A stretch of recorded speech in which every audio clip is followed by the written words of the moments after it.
Om Namo Bhagavate Vasudevaya. Om Namo Bhagavate Vasudevaya. Om Namo Bhagavate Vasudevaya. Om Namo Bhagavate Vasudevaya. Om Namo Bhagavate Vasudevaya. Om Namo Bhagavate Vasudevaya. Narayanam namaskritya naram chaiva narottamam devim sarasvatim vyasam tato jayamudirayat. Before reciting the Srimad Bhagavatam, which is the very means of conquest, one should first offer respectful obeisances unto the personality of Godhead Narayan, to Narayan Rishi, the supermost human being, unto Mother Sarasvati, the goddess of learning, and unto Srila Vyasadeva, the author. Nasta prayeshva bhadreshu nityam bhagavata sevaya bhagavat yutama shloke bhaktir bhavati naistiki. Hare Krishna, we're studying Srimad Bhagavatam, Canto 2, Chapter 10, entitled Bhagavatam is the Answer to All Questions, text 47. Today's December 5th, 2021. So text 47 of Canto 2, Chapter 10. Parimanam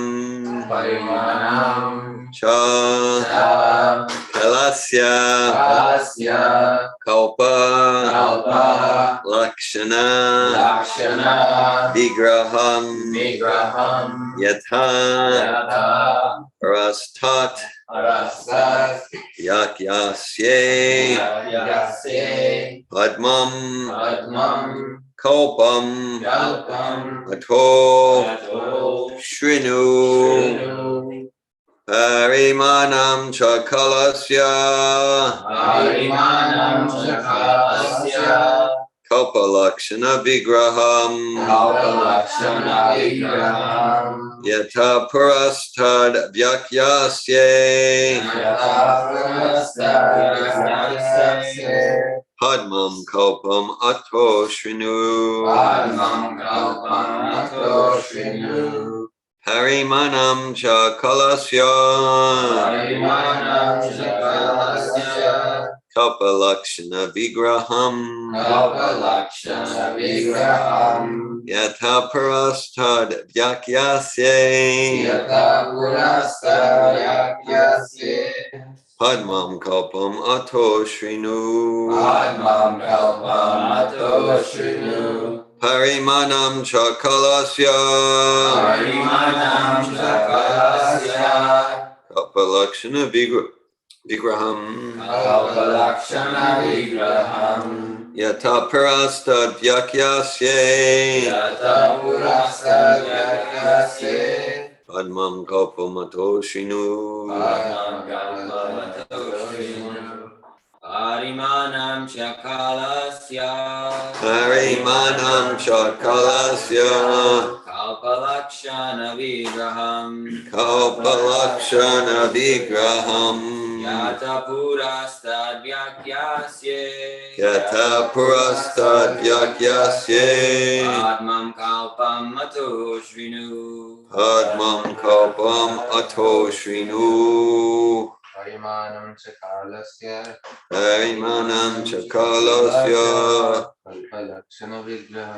kalpalakshana vigraham yatha purastad vyakyasye padmam kalpam ato shrinu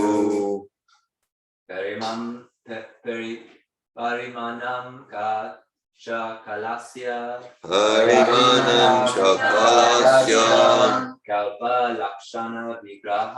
kalpalakshana vigraham yata purastad vyakyasye padmam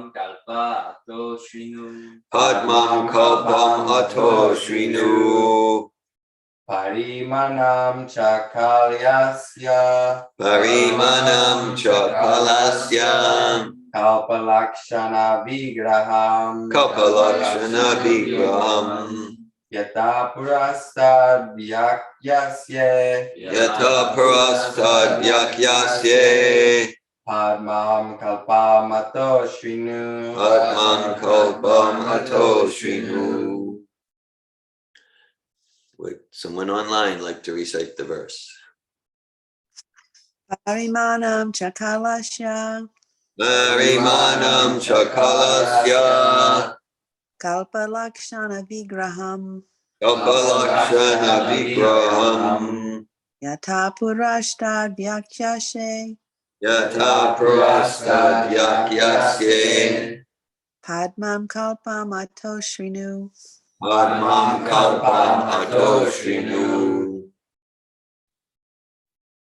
Parimanam chakalasya Parimanam chakalasya kalpalakshana vigraham kalpalakshana vigraham yata purastad yakyase yata prastad yakyasye padmam kalpam atashrinu. Padmam kalpam ato shrinu. Parimana. Go ahead. Parimanam chakalasya Parimanam chakalasya kalpalakshana vigraham kalpalakshana vigraham yatha purastad vyakyasya yata purastad yakyasye padmam kalpam ato shrinu. padmam kalpam ato shrinu.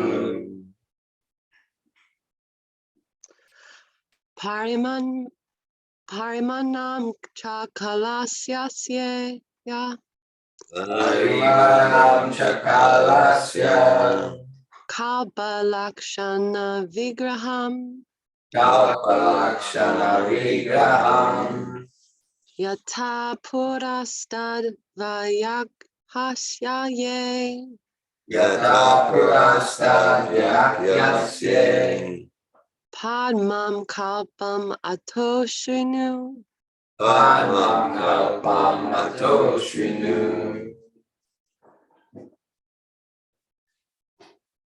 Okay, we'll go to the word for word.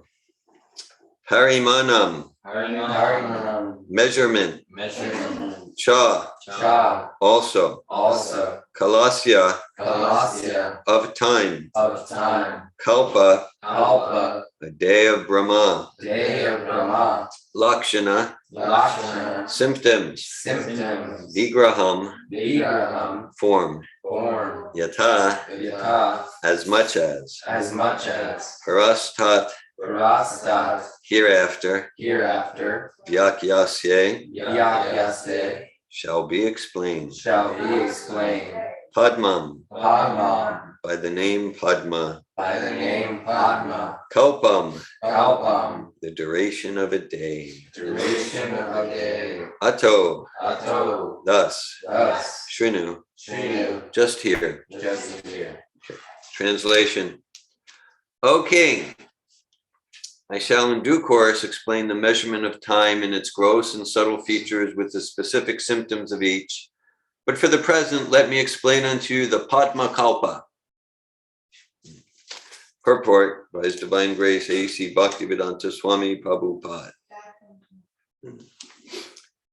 The present duration of a kalpa of Brahma is called the Varaha Kalpa or Sveta Varaha Kalpa because the incarnation of the Lord as Varaha took place during the creation of Brahma, who was born on the lotus coming out of the abdomen of Vishnu. Therefore, this Varaha Kalpa is also called Padma Kalpa, and this is testified by acharyas like Jiva Goswami, as well as Vishwanath Chakravarti Thakur, in pursuance of the first commentator, Swami Sridhar. So there's no contradiction between the Varaha and the Padma Kalpa of Brahma.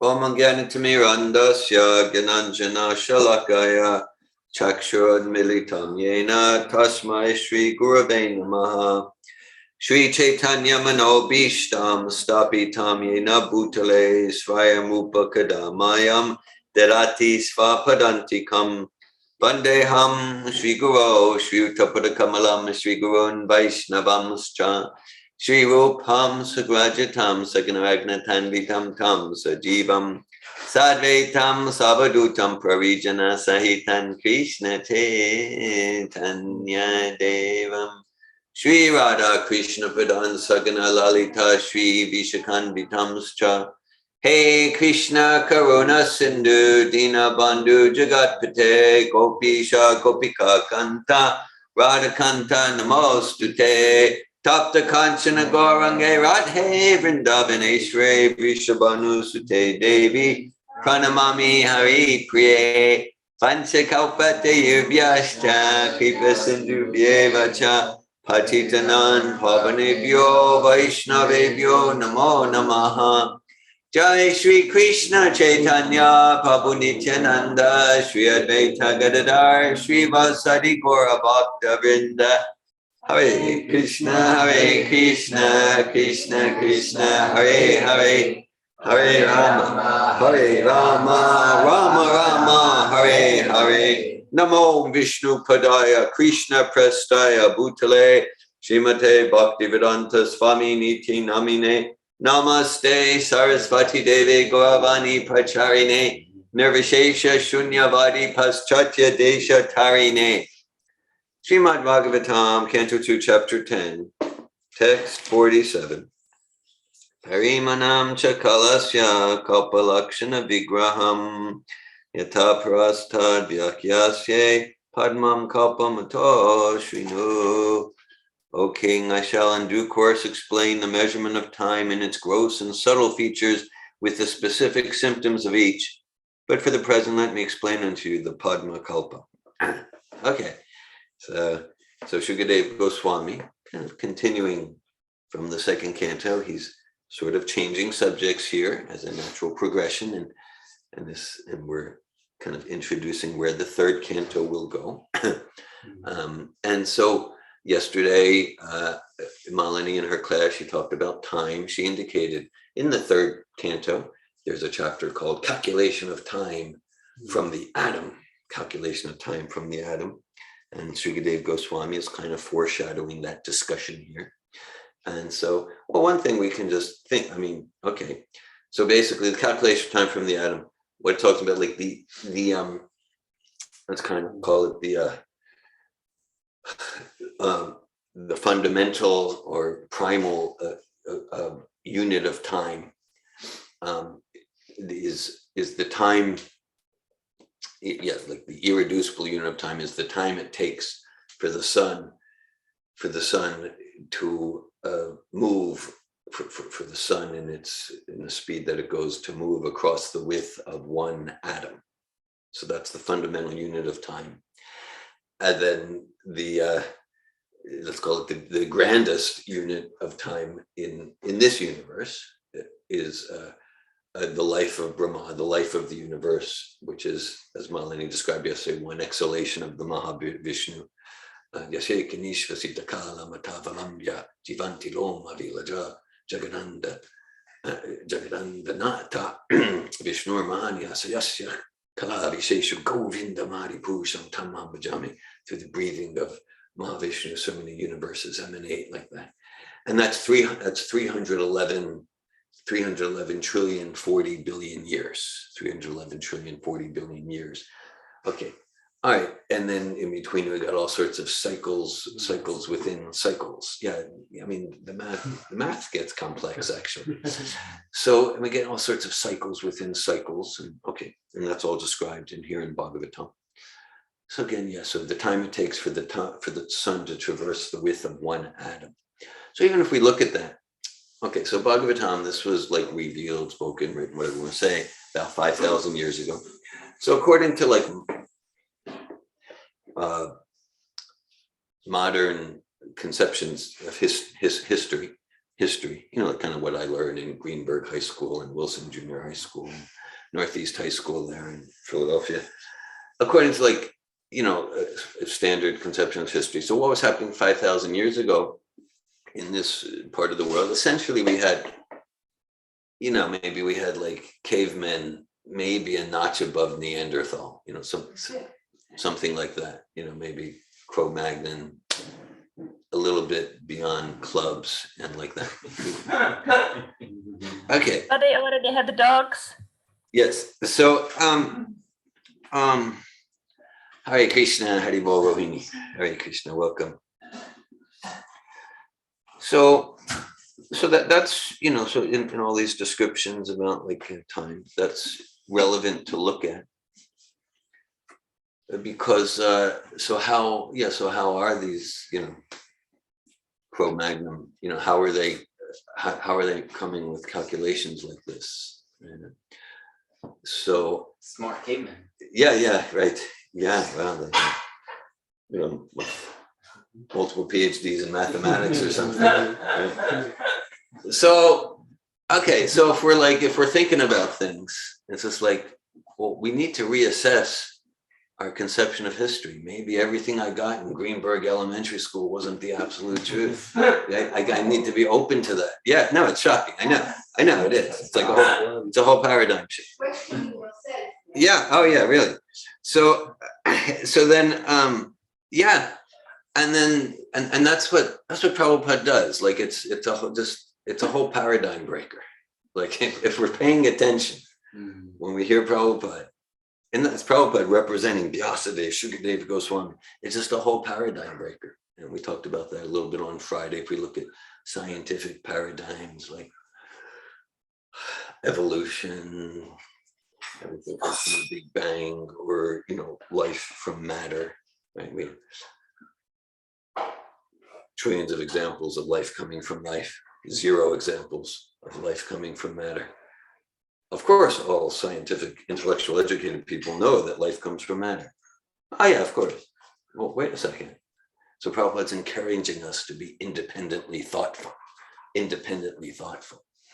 Yeah, and so this is, yeah, and then in these fields, yeah, you might say there's the essential paradigm. The central paradigm is like flow of knowledge. Flow of knowledge went from, well, the central paradigm is evolutionary. And like that's what we get in school and college and things like that. Evolutionary. And that the flow of knowledge essentially went from west to east. Okay. So let's say evolution, one field I like to look at is the field of linguistics. Maybe some of you have heard me share about that. Not that I'm an expert in linguistics, but basically, okay, so it's understood that like Sanskrit is like, it's often called even the mother of all languages. Although sometimes in study of linguistics, we'll hear that, well, the mother of all languages is Proto-Indo-European. So the evidence for the existence of Proto-Indo-European, there isn't any. But just because, let's just call it the establishment in academia, they don't want to say Sanskrit's the mother of all languages. So you need to make up something. This is what's happening. So let's understand these ancient languages like Sanskrit, even if you go a little more recent, like Hebrew or like that, much more structured, sophisticated. It's like much higher level of order and structure than modern languages, English, French, German, Spanish, things like that. Okay, so let's look at it from the evolutionary paradigm. Okay, so you had like the Neanderthals, Cro-Magnon, grunt. Somehow they came out with, the fundamental unit of time is the time it takes for the sun to traverse the width of one atom, but whatever. So there they were grunting. And then boom! Big Bang. Sanskrit, Big Bang. And then it's been downhill from there. It's been de-evolution. It's like, it's not rational. Doesn't make any sense. So the indicate, well, it seems to be devolving. Even if we look at, like, let's say the English language, right? Let's say like, well, obviously the English spoken today in like Gainesville or Detroit, it's at a much higher level than like Shakespeare or Chaucer. we probably wouldn't say that. We probably wouldn't say that. No, things are, there's devolution. What about texting? Texting, yeah, there you got some quality linguistics going on there. No, and that's a good example. So I've never sent a text in my life. You probably hear my pride there. Yeah. Okay. So no, but sometimes in coach training we talk about how email can be the worst of all worlds. So let's not even go to Twitter or whatever it is. Okay. And I do a lot of email for 25 years or so. But it could, okay, let's say like in old fashioned, you got me going on a subject. I wasn't planning to go there, but it's an interesting subject for me. So an old fashioned like letter, this is what happened, boys and girls. You would have like a piece of paper and a pen, and you would write. It's called handwriting, and you would write on a paper. And I remember when I was like 6, and my sister went to Kittatinny camp. She was 4 years older than me, and we would exchange letters. And you would write, and then there's something this is called envelope and stamp, okay, like that. Okay, so in old-fashioned writing, the idea is, okay, you don't let's say a disadvantage is you don't have the type of communication of like nonverbal eye contact, and you're not hearing someone's tone of voice, so we're missing out on that sort of communication. But what you do have is you could, in a sattvic way, you can carefully choose your words, and the reader can carefully read it, put it down, but read it again tonight, or like that. So you can have that's in quality, like really, dispassionate, carefully choose. Here's what I want to communicate. Okay, then let's say in-person communication, then you have the advantage of like, you see someone's expression, and you see what their eyes are doing, and you hear the tone of their voice, and you got all the nonverbals and paralinguistics as well as the words. Okay. And the disadvantage in person, maybe some experience it, sometimes in the passion of the moment, we use that word, like we're triggered, and we say, oh, I didn't really mean to say that, but then it escalates, and okay, so it can become a whole festival of misery. That's like, it could be a downside of in-person spontaneous communication. So let's say modern day electronic communication. Okay, then what's often happening could be the worst of both worlds. Doesn't have to be, but it could be that. It could be that because like I'm making it as if it's in person. I'm just kind of like spontaneous writing, but we don't get the benefit of like, oh, she was joking, because I could tell by the expression on her face. Oh no, he said it that way. He didn't mean it that way. So we don't get the benefit of the nonverbal paralinguistics, and we're making it, quick and spontaneous like it was in person, and can lead to big we of misery and piles and layers of miscommunication. All right. So we need to look at whether we look at, how are these so-called cavemen coming up with calculation of time from the atom? How did Sanskrit just pop out of, how this most sophisticated, beautiful language just pop out of nowhere? And again, like, I'm not claiming I'm an expert, but I've been saying that for like decades. No one's ever challenged me. Like, I have not seen any explanation. It's just like, you can do a whole PhD on it, and the answer is, we don't know. Okay, that's it. So, yeah, an example I like to use from, both some of my scholarly efforts and because I lived in the Middle East for many years. Lived in the Middle East, especially Haaretz Israel, and I was living with a group called the Druze. It's different than the Jews. I also lived with Jews. Yeah. Yeah, Like mini Jew. like Jews. But the Jews, they were like sages on the mountain, like our Bhakta Jew here. So, okay. So the Druze, they don't regard themselves, they don't call themselves Druze. Their name for themselves is Muwahhidun, which essentially, we can actually see the root of Eka, like Eke Hakurunandana, one. It means Sanatana Dharma, the one eternal spiritual religion, like that, the essence of religion. And so the Druze, what we were discovering, well, I mean, I could, there's so many amazing stories about Druze, but the Muwahhidun, that they were relating to Prabhupada's books. Like, we would go to these villages and they, you know, pretty much poverty stricken. They not poverty stricken, but like they don't have a lot of money, not wealth.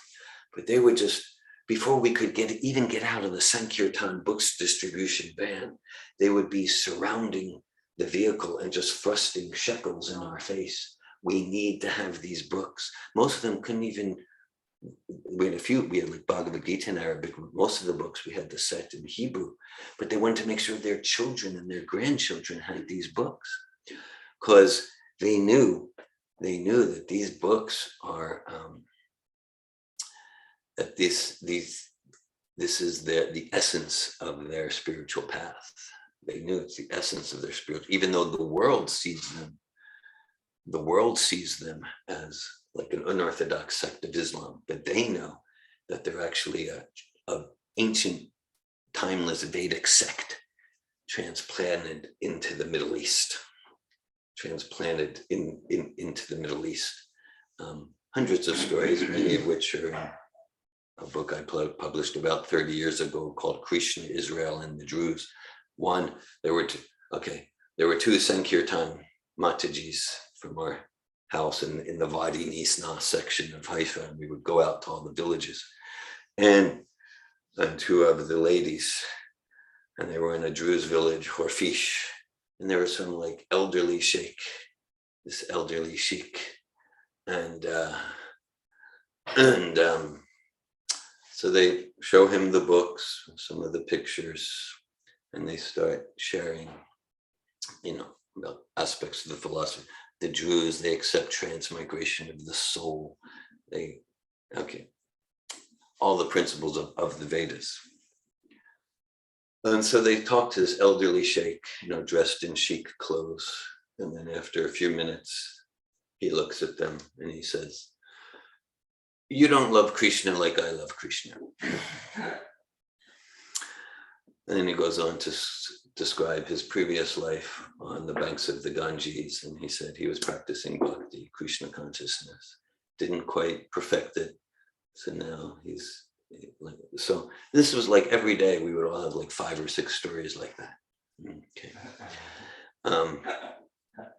So, yeah. So, okay. So then, so the Druze, they trace you might say their main prophet was, in West, he's known as Jethro. Of course, his name could not have been pronounced Jethro, because in the ancient Hebrew, there is no J, doesn't exist. Just like the name for God in the Bible, Jehovah, couldn't have been, just couldn't have been. Maybe Yehovah, Yud Hey Vav Hey. There's just no J sound. Anyhow, we pronounce things the way we pronounce them in Kentucky, and that's that. Okay, so That's not Christianity come from anywhere. Yeah, from Kentucky. No, I think it's Alabama. Okay, so of course here we are, south of Alabama. So, all right, so Yitro, and Yitro is known as the, sometimes he's known as like the father-in-law of Moses. And if you talk to either priests or rabbis, then the idea of, Jethro, so he was a pagan, and Moses came out of Egypt, and then Moses transformed Jethro into a monotheist, because Moses from the Abraham, if you look at the name Abraham, right? Abraham. Okay. Anyhow, so we can go there. But so that's what you'll get. That's what you get if you look at priests, rabbis, whether Protestant, Catholic, like that. Okay. And now if we trace the genealogy of Gypro, I did this research, and to do this research, I did it back in the early 90s. I needed to go back to a 1917 edition of the Judaic Encyclopedia, because the more recent editions were edited. They edited this out. The 1917 edition. So Jethro comes from tribes, biblical tribes called the Kenites and the Midianites. Kenites, Midianites. And those are the tribes of Hagar. Hagar, because like there's Abraham, and Abraham, the wife, he's the main wife, he's known, as the husband of his Sarah. But he had another wife, Hagar, or Keturah, which means sweet as incense, Keturah, like that. And so this wife, she came from the Kenites, Midianites, and they come from the east. And the rabbis, they say east means India. So these tribes come from India. Okay.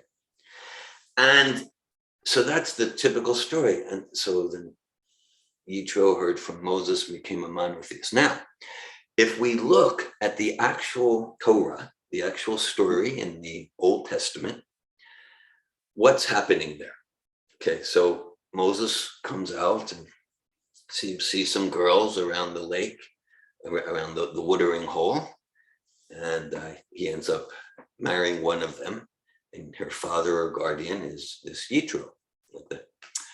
So first of all, when Moses sees Yitro, he offers dandavats. Dandavats, like just full dandavats. And then it's described that Yitro showed Moses the way. He showed him the path. He showed him the path. And actually the rabbis, as described in the Encyclopedia Judaica, it's very clear. It's very clear that Jethro showed, well, actually, okay, so Moses is taking shelter in Yitro. He's essentially saying, he says, I'm trying to manage 600,000 Jews. I can't do it. I can't do it. So Yitro says, okay, you should divide into zones. He said you should divide into zones. And the whole, you've heard of the 12 tribes of Israel and stuff like that. So that whole idea, that management system came from Yitro. And they also meant Judices. That's another thing. That's another thing. So it's another class. We might not do that in an official Bhagavatam class. Okay. Now, but it's very clear, like the rabbis themselves say, that Yitro, he guided Moses not just in management, but in processes of worship. He gave him the holy name. And he gave him the holy name of worship and how to serve God in the temple. Okay, so what's clearly happening here? And Moses says to Yitro, you are the light for me. You are the light on the path. So it's clear that the knowledge, the transformational, transcendental knowledge, it's coming from Yitro to Moses, not the other way around. So that's, and again, Yitro's from the same tribes as Hagar, coming from India. So just another area along with science or sociology, psychology, linguistics, mathematics, where we're looking at the direction of knowledge to help us be independently thoughtful, to not blindly accept the legacy we got from mom, dad, Greenberg Elementary School, that sort of thing. Okay, now this particular verse, the translation, and okay, it talks about the different Culpas. Malini spoke about them a bit yesterday. The purport goes into it. So it says, okay, the Varaha Kalpa or Sveta Varaha Kalpa, because the incarnation of the Lord is Varaha, took place during the creation of Brahma, who was born on the lotus coming out of the abdomen of Vishnu. Okay. So from our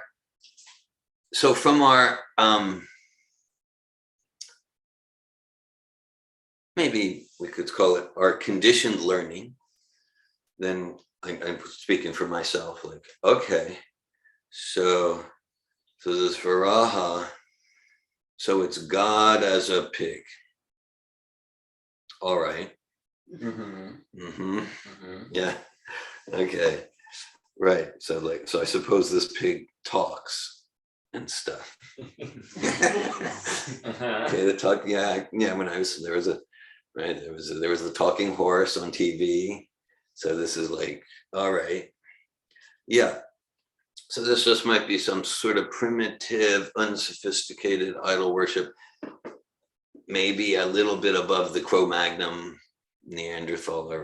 Okay. But then let's look at that. Let's look at what we're doing. Let's look at the paradigm there. So first of all, the paradigm is like, okay, well, the paradigm is, I am humbly saying, I get to determine what God can and can't do. Let's all make lists. So one thing God can't do is appear as a pig, or a fish, or a beautiful woman. Certainly can't play a flute. Let's all make lists of things God can't do. Be blue. Be blue. Yeah. Yeah. So, okay, so is God all powerful? So then we can just, You cannot be a devotee. it can't come as a devotee. Let's make lists. Let's make lists, right? Yeah. Be blue and black. Yes, right. Yam Shama Sundam. It's important point. So we're essentially putting ourselves. So we can say, okay, there is no such thing as spirit or supreme spirit. We discussed this on Friday morning, the whole materialistic paradigm, and we kind of looked at the dogmatic scientism of that approach. But then if we're accepting God is omnipotent, all powerful, then well, of course he's all powerful, but he wouldn't do anything that's that's more far out than something like I would see in the movies from Hollywood. Let's be rational. Rationally, an all-powerful God in his pastimes, it makes sense actually that the pastimes of an all-powerful God would be like so much more wild and far out than anything that we'd see in a Spielberg movie. That makes sense. But like it kind of would be kind of boring and disappointing if just like, well, he couldn't be like more like far out than like a Hollywood script writer. I mean, that's like stupid. No. Rationally would be like, we're talking about supreme intelligence here, the supreme adventurer, the supreme enjoyer. So the Varaha, I mean, many pastimes, but like, okay, look, the pastimes. So then you got the four-headed creator of the universe. You talked about him yesterday. And then at one point, because there's some crisis going on with the Earth planet. So then out of the nostril of the four-headed creator of the universe comes a little pig. And then the pig grows, right? It's just like, it's just like so much far out and so much far out. So this is like wild adventure, and this is true history, true spiritual history. Okay, so the whole Prabhupada often struck was like, because we could say like, well, I've never seen that. So what again? Let's look at that. Like I've never seen that. It was like, I'm like this rational person. Like I only believe what I can see. Okay. Right. So It's easy. So first of all, it's just like wrong. Right? So like examples we commonly use. So you've seen Tibet. Oh, no, I haven't seen Tibet. So you believe Tibet exists or no? Well, of course I do. Wait. You just said you're this man of reason, not the man of faith. You only believe what you can see. So you said you believe Tibet exists and you haven't seen. Well, that's why. Well, because I saw a documentary. I have friends. My Uncle Fred, he went to Tibet and he told me about it. Okay, so you trust your Uncle Fred. Right? You've seen subatomic particles. You've seen radio waves. You've seen them. No. So you don't believe that radio waves exist? Well, of course I do. Well, it's a contradiction. You said you only believe what you say. I mean, it's like you heard in fourth grade or high school, you heard about these things called neutrons and electrons. And by people, I'm not saying you shouldn't trust your 11th grade physics teacher, but our knowledge basically comes from hearing. That's why it's so important that we're conscious who we hear from. Okay. Prabhupada often seeing is overrated. Okay. And like, there's no one who I only believe what I say. Well, there is maybe, maybe let's say a 1-year-old, right? But then it's very limited because for a 1-year-old, the sun is a yellow circle in the sky about 3 inches diameter. Okay. But when we see the sun, no, we don't see a yellow. We say, oh no, this is a stellar body, like 1.4 million times the volume of Earth, right? Because we're seeing with the eyes of knowledge. So similarly, we want to hear from those who are realized in the eyes of knowledge. Otherwise, we'll get misled. Then we're implicated in the society of cheaters and cheating. So I feel very fortunate to have Prabhupada's books in the Bhagavatam. All right, so, all right, now in this purport, we'll go a little bit more. So Prabhupada talks about an apparent contradiction in some detail about the different kalpas and things like that. And he closes the purport by saying, so there is no contradiction between the Varaha and the Padma Kalpa of Brahma. All right, so this relates, again, like this whole process of bhakti. We're encouraged to be independently thoughtful, right? Because Prabhupada, he's saying like, yeah, if you read here, it says this, if you read here, it says that. So there's some apparent contradiction. There's some apparent contradiction.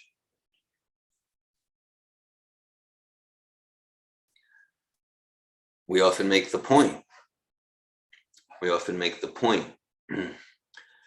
That the whole Bhagavad Gita is driven by Arjuna's doubts. So the idea, like Krishna consciousness, not allowed to have doubts, like it goes against the very core. We're encouraged to notice our doubts. We're encouraged to notice our doubts and to share them, to clear them. Right? Like, because that's what Arjuna does. Like, well, here Krishna, you say this, and here you say that. Doesn't seem to make sense. Now, Arjuna, his mood, he's not blindly following. Blind following is discouraged. And also cynicism is discouraged. So Arjuna wasn't just like, you said this year, forget it. Yeah, I'm out of here. Doesn't make sense. You don't know what you're talking about. No, he's open. Yes, we might call it healthy skepticism. I want to understand. And he's trusting the authority. Just like we believe that Tibet and radio waves exist because we've heard from trusted authorities. He's trusting. And this is the process. This is the process in any field of knowledge, right? Let's say if we wanted to learn physics or guitar or golf. So we'll find a teacher. And maybe the teacher says something in a book that we trust the authority. And then and then it sounds, okay, now I'll just nod my head. It's like, okay, well, you said that, and then there's this formula here. I'm not making the connection. So we're encouraged, have our brain turned on, ask questions. To an authority we trust, trusting, I trust you can resolve my questions. Now, because there's so many sciences, and Krishna says in the Bhagavad Gita, of all sciences, I am the spiritual science of the self. Of all sciences, I am the spiritual science of the self. It means this is the most vital science. And so this is very personal, right? It's a personal science of God realization. And so I know myself, over years and decades, I struggled. My mind was tormented with so many doubts. And we're meant to apply our intellect. We're meant to apply our intellect. And in a spirit of devotion, right? Because ultimately, Vedanti tat tattva vidas tattvam yajganamadvayam. Brahmeti paramatmeti bhagavaniti shabdite. There are different aspects, different dimensions of the absolute. There's the oneness, second dimension, Paramatma, God in the heart, and the source, or you might say the most comprehensive realization of the absolute, is Sri Krishna, the personality of Godhead. This is the Vedic conclusion. This is the Vedic conclusion, Bhagavan, Sri Krishna. Yeah, there's no contradiction. It's just like, again, if we're driving and in the distance, there's a town, we might just see the town as like kind of like this cloudy thing on the hill. Okay, and as we pull up and get closer, oh, it's not just a cloudy thing on the hill. Oh, there's the municipality. Oh, and there's the baseball fields, and there. Okay, and as we get even closer, we go, oh, here's John Smith, and here's okay, and it gets very personal. So there's no contradiction, just depending on our perspective from 10 miles away or right up close, personal. So just like a person, we are people, and to get to know each other, the process is not, if I really want to get to know you intimately, the process isn't, I'll take you into my laboratory and analyze you. By observing you, I might know something. But if I really want to get to know you intimately, the process is I gain your love and trust, and you choose to reveal yourself. So that's so true, that propensity. Naturally, we reveal ourselves to those who we trust more intimately. So that propensity comes from Sri Krishna, the Supreme Personality of Godhead. So the process of that epistemology of learning about the Supreme Person through gaining love and trust, the technical term for that is Bhakti Yoga. It's Bhakti Yoga. We serve, including serving with our intellect, like applying our knowledge. Krishna says in Bhagavad Gita, one who applies his intelligence in sublime conversation of Bhagavad Gita worships me with his intelligence. So we use our intelligence in bhakti and our heart and our body and our senses and our intention. And so we engage in bhakti, and then more and more the apparent contradictions are resolved.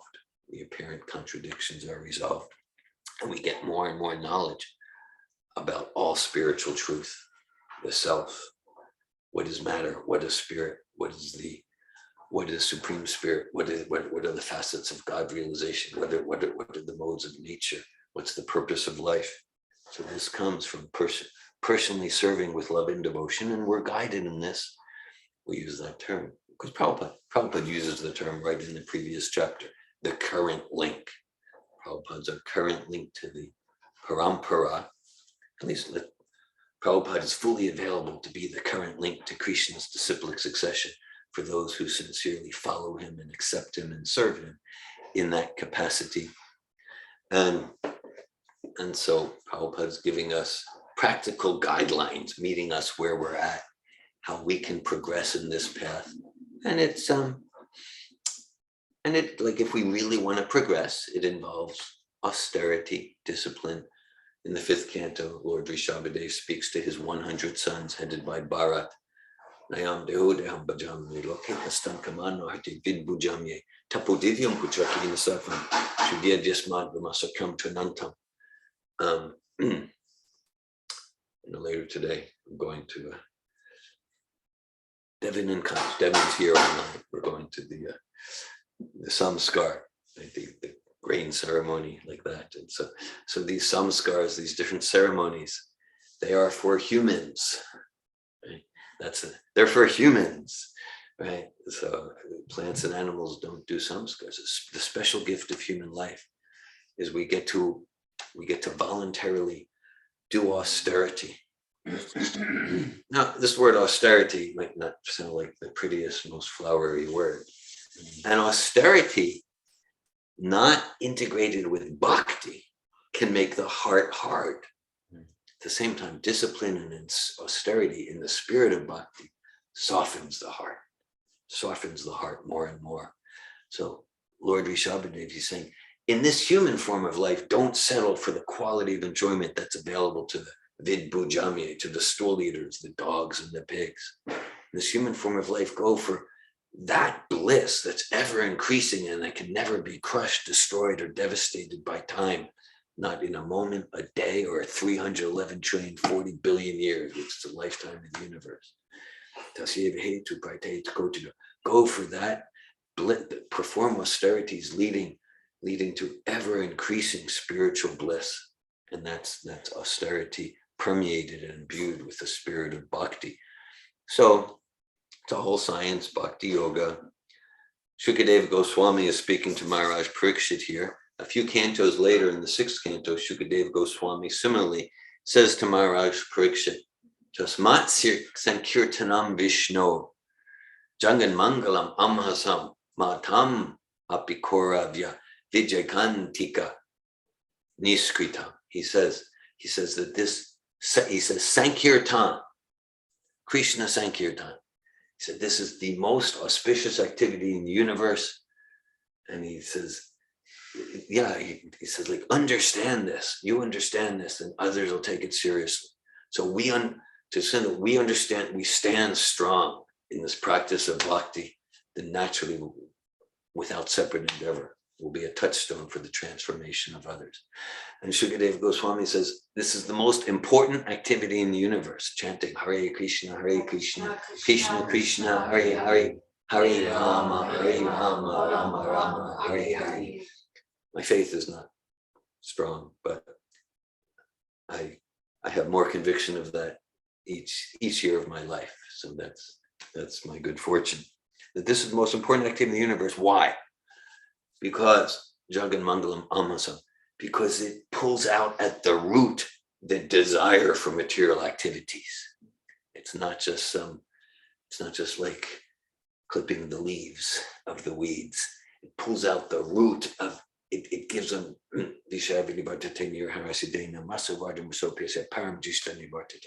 gives one the higher taste, the ecstasy, the joy, the bliss that comes from the soul. Jivara Subhoi Krishnari Nityada, serving the Supreme Soul. Parabrahman, Sri Krishna's Parabrahman, serving Krishna with love and devotion. There's nothing material. The greatest material pleasures are not like a drop in the unlimited ocean of bhakti. And we get that higher taste, then we don't even want to do the things that get us into trouble and misery. Okay, so this verse, text 47, chapter 10, Canto 2, Srimad Bhagavatam. Parimanam chakalasya kalpalakshana vigraham yata puras tad vyakyasye padmam kalpam ato shrinu. O King, I shall in due course explain the measurement of time in its gross and subtle features with the specific symptoms of each. But for the present, let me explain unto you the Padma Kalpa. Thanks for listening. Thanks for your association and presence. I welcome at this time any questions or comments.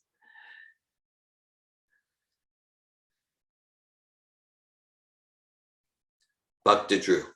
I can look back. It's a simple question. I'm forgetting what exactly a kalpa is. Kalpa. That Okay. seems important. Okay, yes, it's a okay. So so Drew is asking, what is a kalpa? In the previous verse in purport, there's descriptions of the kalpa, vikalpa, and mahakalpa. So basically, a kalpa is a day of Brahma, which comes out to about 4.3 billion years. And in one kalpa, there's 1,000 cycles of the 4 yugas. It gets into, we just touched upon earlier in class, cycles within cycles within cycles. So each yuga is a cycle. Then there's the maha yugas, the 4 yugas, and 1,000 of those cycles makes one kalpa, which is 12 hours for Brahma. And then he lives 100 years. So we can, do a 360, so his full lifespan is 311 trillion, 40 billion years, and all of that is just one exhalation for the Mahavishnu. Wow, I'm understanding why I was not sure. That's quite complicated. Yeah, pretty far out. I'm like, whoa, okay. That might take a few times. Yeah. I mean, this whole Vedic cosmology, Vedic science of time. Yeah, it's Vedic astronomy. But yeah, it's another thing. Vedic astronomy is so contradictory to what I learned. But when I studied Vedic astronomy more and more from the Bhagavatam, it says, it includes Western astronomy and all that's valid there. And it's very multidimensional and like that. So as far as the kalpas and the life of Brahman and the cycles within cycles and the manvantaras, you're not going to get this on the first time. Yeah, okay. Unless you're like a whole lot smarter than me. That's comforting. Yeah, it's comforting. Yeah, I don't think I got that. Okay. Yeah, Malini. Yeah, at the same time, I was thinking yesterday, I gave the example of a love bug. Yeah. So if you be present to a love bug, like we have 7 days in a week, and each of the day have a name. Yeah. And then there is 4 weeks, and then 30 days comprise a month, and then there is 12 months, and all of them have a different name. And then there is the year of your birth, and then there is the year that started with the birth of Christ. And so now it's 2021. So we take it for granted because we grew up with it. Yeah. However, in a sense, it's not less complicated. Oh, right. Right. It's like just unfamiliar. It's really because it's so out of our box and unfamiliar. And like if we look at what we know that's familiar to us, well, we take it for granted, so we don't realize that, wow, there's complexity to that too. Yeah, but for us it's simple because we don't think about it. Yeah, of course. It's right now is December. Yeah. Why is it December? And why is it Sunday? And why is 2021? The love bug will never get that. The love bug will not get that because the love bug just live for 1 day, 24 hours. Yeah, this Of complexity. holidays. Thanks for that, Melanie. Yeah. Okay, so Prabhupada said Krishna consciousness is simple, right? So Krishna consciousness is simple. Okay, I said there's a chat by Laura. I'm going to read it in a second. Quick. Prabhupada would say Krishna consciousness is simple for the simple and complicated for the crooked, right? At the same time, from the simple place of serve Krishna with love and devotion, follow Srila Prabhupada, fulfill my vow to chant rounds every day. Prabhupada encouraged at least 16 rounds per day if we want each day to come out of the material ocean and really make progress. Or whatever. Follow these regulative principles. It's simple. At the same time, like this study, and like I appreciate Malini's comment. Oh, it's complex. But look, let's say if we wanted to master physics or chemistry or economics, now we would think that the science of God would be like it's going to require more effort to really master the science of God than to master playing golf or getting a degree in physics. I mean, that makes sense. I mean, this is the most important thing. Now, it's not like, oh, I can't do bhakti till I master it. No, bhakti's not dependent on knowing what a kalpa is. At the same time, because in a spirit of bhakti, I want to understand Krishna's words, so we apply our intelligence. Okay, and let's see, we have, thank you. So Laura writes, I appreciate that example. Time not being familiar to us, though it is far out. I agree. Thanks for that, Laura. So yeah, for Laura's resonating with what Malini expressed. Yeah. There's so many things that for us within our paradigm, we take them for granted, but for someone else, it is so complex. So this is quite a new paradigm compared to what we grew up with. And so we can be daunted and intimidated. Same time, we can have a childlike spirit of adventure. Wow, I want to read Bhagavatam, learn about the Varaha avatar, and learn about Kalpas. It's not encouraged like, you need to memorize everything here by next Tuesday. It's just like, it's a spirit of adventure, ever expanding knowledge on all dimensions. Vishnu. Hare Krishna. I appreciate how you said there's no evidence that Proto-Indo-European existed. Yeah. So when you said Sanskrit is the mother of all languages, Yeah. is it that like Sanskrit is in terms of like earthly humans, like Sanskrit was the default, and then other humans, like deviant humans, I guess they were just like communicating with unintelligible grunts, and then they kind of took from Sanskrit. Okay. Thanks for your comment. Okay. I'll share my understanding, based on what I understand from Prabhupada, but I appreciate the direction of the comment question. So, yeah, I mean, my understanding, like even in like linguistics, when we have like that, we see the language tree, so it all starts from Sanskrit, but then before that there was Proto-Indo-European, whatever. But okay, so then whether Latin, Greek, or the modern languages, or Japanese, that it's a tree. Yeah, and I don't know what there's like. That's an area where just like they don't even try to make sense, because you got the grunting thing, and then you got these evolved languages. But my understanding from Mahabharata is that like fallen Kiratu Hunanda Pulinda Bukasha Bira Shumba Yavana Kashadaya Yene Chapapa Yadpashraya Shri Shujanti Tasmai Prabhu Vishnu Vedama.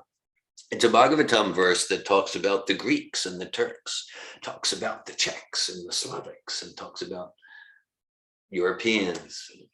Americans come from Europe. It talks about the Africans, about the Mongolians. And It doesn't speak about the American, it doesn't. Well, Americans come from Europeans. That is Between yesterday and today, we must conclude you got something going on with Americans. We just must conclude this. So, okay. So the Bhagavatam says, even those races can be completely purified by serving the pure devotee of Krishna. So there's no excuse. Well, how can I do it? I'm from Philadelphia. How can I do it? I'm from Oklahoma. Oh my God. No, Bhagavatam says, wherever we're from, whatever, and it says these specific races, wherever we're from, you can be purified, Shujanti Tasme Prabha Vishnu, by serving the pure devotee. So my understanding that as time went on, Kali Yuga progressed, there were some fallen Kshatriya races, and they spread out to different places, whether Mideast, Africa, Europe, Greenland, Vikings, that sort of thing. And then they developed different languages. But the core of what they knew was Sanskrit, which of course, I guess, demigod. David and I agree like that. So it started from Sanskrit, and then they developed different dialects and languages as generations and millennia went on. So it started with like the Druze. The Druze know that they're a Vedic race. Okay, then they ended up in the Middle East. So that's how it started, and Sanskrit was their original language, and they developed different forms from there. Parampara. Hare Krishna. I was just hearing Vishnu's question, and but what the thing that maybe is related to what Vishnu was asking is, my understanding is that from the Vedic version, that there was fully like self-realized, Sanskrit speakers, civilization, full, civilization, more evolved than what we have now. Yeah. And at the same time on the planet, there was less civilized peoples that were maybe like cavemen, on the planet at the same time. So I think that's could be a point. But no. Like now, yeah, there's different types of shit. Yeah, thanks for that. And that's true. And that's like, even if we read like Krishna book like that, so that's true. I mean, that is consistent with Bhagavatam version completely. And then we go back, because we can go back 5,000 years, but then we go back into previous yugas, go back to Satya Yuga, it gets into like 1.2 million years. So thanks for that. That's an important dimension to this conversation. Well, because there is civilized men who are following the Veda. Yeah. And there is uncivilized men who are not following the Veda. Yeah. And there is a primitive man also. Yeah. They exist now. Yeah. Now on Earth, there's people who live naked and in the forest and in cooperation and alignment with nature. Yeah. And we don't speak Sanskrit or write Sanskrit, Right. or even English. And we speak the way described by Darwin or by school as primitive people, like Cro-Magnon. And Yes. they exist now, and they existed 5,000 years ago, and they existed millions of years ago. Yeah. They don't really prove anything, the scientists, they are not proving anything. Even if someone opened their eyes to what they can understand of life as they know it, Yeah. it isn't like that. There is like, okay, from 2 million years in the future, they could find artifacts from primitive living in 2021. Yeah. Yeah, and proving that in 2021 there was only cavemen. That's a possibility also. Yeah. Thanks for that, Maria. We discussed this on Friday a bit, because like it's more like, okay, here's what we observe. Now how can we get what we observe to support the currently fashionable so-called philosophical scientific theories? So it's not like truth drives things, but it's more of a sort of like a philosophical fashion. Even so we're like, if we look, oftentimes the idea is, look, there's so many species we can observe. There's so many species, so that's evidence for evolution, right? It all started from the amoeba, in the primordial soup, and then it became plant life. The tomatoes became monkeys, obviously. So, but now let's look at okay, so we observe, there are many varieties of species. The Vedas say 8,400,000. I think in modern biology it's a little less than that, but they're increasing. They're coming towards 8,400,000. Okay, so just like, okay, so there are many varieties of motor vehicles. We can all observe that. Okay, so clearly that means that the moped evolved into a full Harley Davidson, which evolved into a mini compact, which evolved into a Lexus, which evolved into a military tank, which evolved. And do we assume that? No, but again, because we're looking at what's the whole process of logic or irrationality, right? Because the assumption, oh yeah, well, many varieties, that indicates. No, many varieties of motor vehicles actually tends to indicate that there's a conscious, intelligent creator who created different forms for different purposes. Because some people are going to want a motorcycle, some people and some people are going to want a military tank. So some things are just like these things. Like, oh yeah, many so obviously, yeah, like the monkeys became. Well, why? How is that rational? If we see motor vehicles, we don't assume that one motor vehicle is involved in that. No, it means there's an intelligent creator who created a particular form because there's different conscious living entities who want to enjoy that form. So many different species, right? Human species, and even amongst humans, in so many varieties, and animal species, and plant species, bird species, reptile species, right? So intelligent creator who created 8,400,000 forms to serve different functions. Drew. There's something that occurred to me or just came up to me in Malini's sharing. Yeah. And I'm thinking about something that you've shared about in the past. So from Malini's sharing, I was making a connection to like what our source is of knowledge or where we're getting our knowledge and the process of obtaining that knowledge.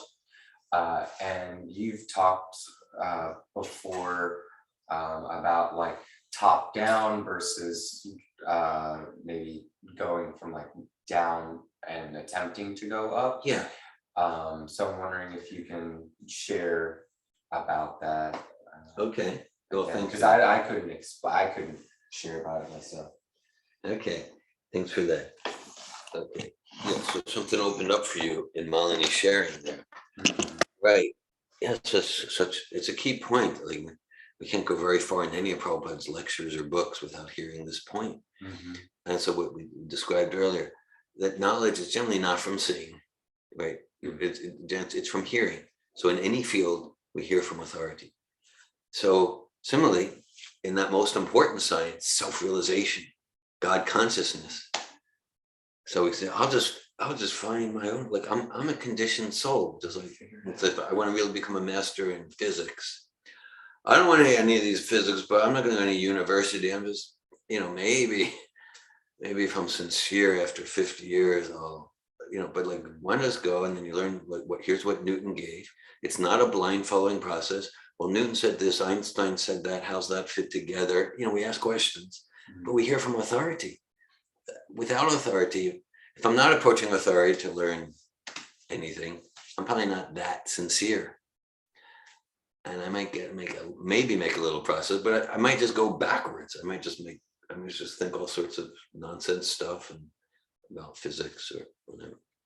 So similarly with spiritual life, so Prabhupada emphasizes about the parampara, the discipline.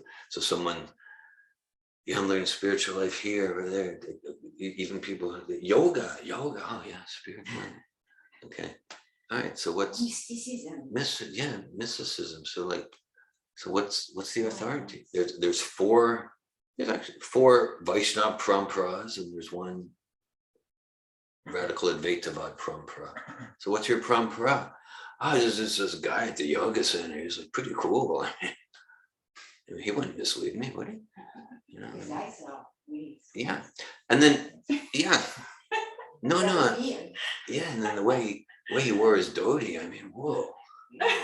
And they speak about so elevated topics. Yeah. Oh, so elevated. So elevated according to whom? According to Bhagavatam? What's Bhagavatam? Never heard of it. So that's the thing. So, we're just not trying to mock, but like Prabhupada, representing Prabhupada, like, we don't want people to get cheated. I don't want myself to get cheated.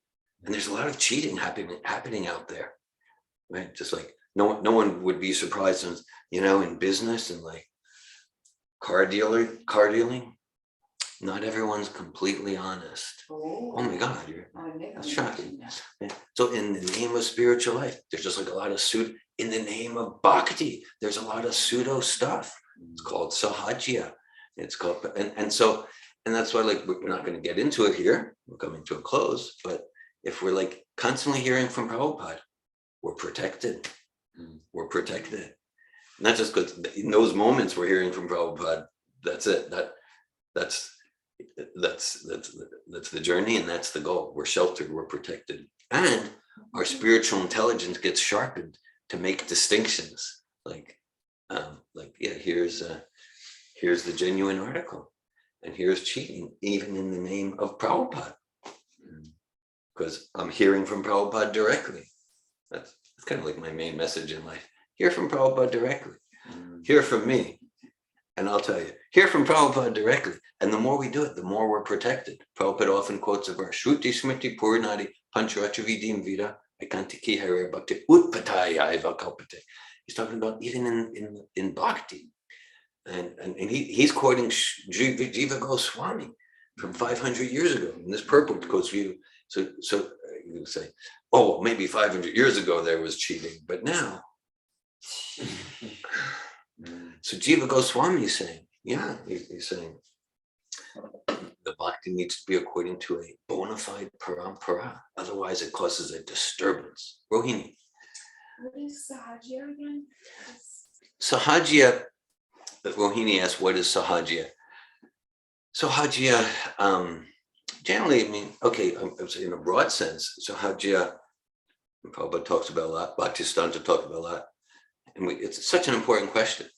Because if we look at the mission of like Bhaktisiddhanta, Bhaktivinoda Thakur, main part of their mission was to expose the Sahajiyism in the name of bhakti and to restore the actual path of bhakti as given by the 6 Goswamis and Lord Chaitanya, which is such a rigorous, glorious path. And Sahajiya makes it cheap, right? Yeah. So it means like, in an essential sense, like pretending that I'm more advanced than I am. Forms it often takes is like, is just like prematurely going to the bumblebee on the garland of the Manjari of Lalita, and prematurely going to talks about the gopis, where what might be more beneficial is just like, I wonder if I could stop that cigarette smoking this week. Like that. Ice cream. Yes, whatever it is. That's why often we go so Sahajiya means like a lot of pretense and faking in the name of Gaudiya Vaishnavism, in the name of service to Radha and Krishna. That's why we like to say Gopi Bhava, which means the mood of the gopis. That's illustrated for us in Gopi Bhava. It's just like Krishna and Radharani in the bushes. Not that we shouldn't talk about that. Like, and Prabhupada, that's the thing. Sometimes you'll hear, like if you hear something like, Prabhupada didn't give us everything. There's higher things. 99.9% you're hearing from a Sahajiya who wants to give you Sahajiya and ruin your spiritual life. So Prabhupada warns about this so much. So Prabhupada getting on the Jaladuta, and we said, well, that's a 70-year-old man getting on a boat in 1965 in Calcutta. Yeah, that's the mood of the gopis, right? Because the mood of the gopis is like, we want to bring everyone to Krishna, and we're willing to discipline ourselves and do great austerity and give up all sense gratification. So that's Prabhupada's, that's the mood of Vrindavan. Malin. Well, Prabhupada often also describes Sahajiya as cultivating the cultivation of sense gratification. And I see that a lot. It's like people kind of, they want to enjoy, but there is a material enjoyment in those pastimes that you're speaking about, of elevated pastime, but there is an enjoyment in it, which is material enjoyment. And then later on, you will see the same people going and, like not doing austerity. Yeah. Not really, like doing the heavy lifting that it takes to free ourselves from the Mahatma, from the conditioning, from anger, from envy, from greed. And like Prabhupada often equates that. That's a license for sense gratification in the name of spiritual life. Yeah. Now sometimes give examples of they're like dancing with the gopis. Sometimes they dance with the gopis, and then afterwards, Prabhupada said, and afterwards there'll be a smoking marijuana or something like that. And but yeah. So then that's why and all the pastimes, just as esoteric as you want to get, it's there in Prabhupada's books. Prabhupada didn't give us everything, so it's like beyond where we want to go. Beyond where we go, and like personally, I'm more enthused to read Bhagavad Gita and second canto of Bhagavatam than the parts of Prabhupada's books, about Krishna and the gopis. But I read all of Prabhupada's books. But artificially jumping to the pastimes of Krishna and the gopis, that's often what Sahajiya looks like. In a more sense, like, I definitely see Sahajiya in myself. Not that I have any particular attraction to Krishna and the gopis pastime, but wanting you to think I'm more advanced than I am, that's a form of Sahajiya, so I'm not like just pointing the finger. But going to mysticism also, that's a form of Sahajiya. Yeah. Going to mysticism, like, that's such a good experience. But it's mystic experience, it's not spiritual. It's material sense gratification on a higher level than just gross senses. It's subtle senses. I see, Ladini, you have your hand up. Hare Krishna. I am appreciating conversation, and I want to share a little bit about like inspiring others to serve Krishna. So I'm organizing seminars in January, and this is the first time that I'm not like going from like I want to engage myself to bring people in. Like the original idea behind this seminars was that I want to engage the graduates in the service of bringing others to the seminars. And it has been like so magical. It's really like far out things that are happening, like through the people like being engaged in this service and understanding that like really the ultimate goal is for the soul to connect with God, Krishna. And so like even today I got a message from one of them, and she said that she started to chant.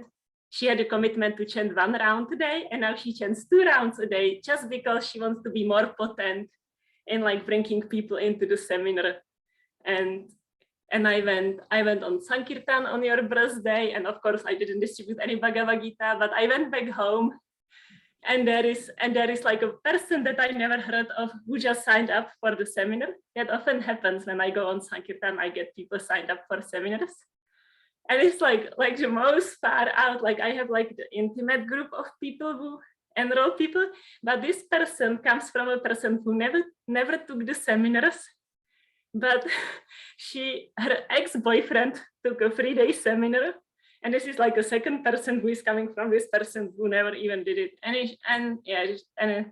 then today I got invitation to go somewhere else, to Slovakia. I got invitation to these seminars in Slovakian Republic, so I'm going international. Anyway, I wanted to share, like, it's like I always experience a lot of magic around the seminars, but never so much when I'm coming from like, I want to engage others in this. I'm moved by your enthusiasm, and it's contagious. Thank you, Ladini Shakti. Thanks for sharing.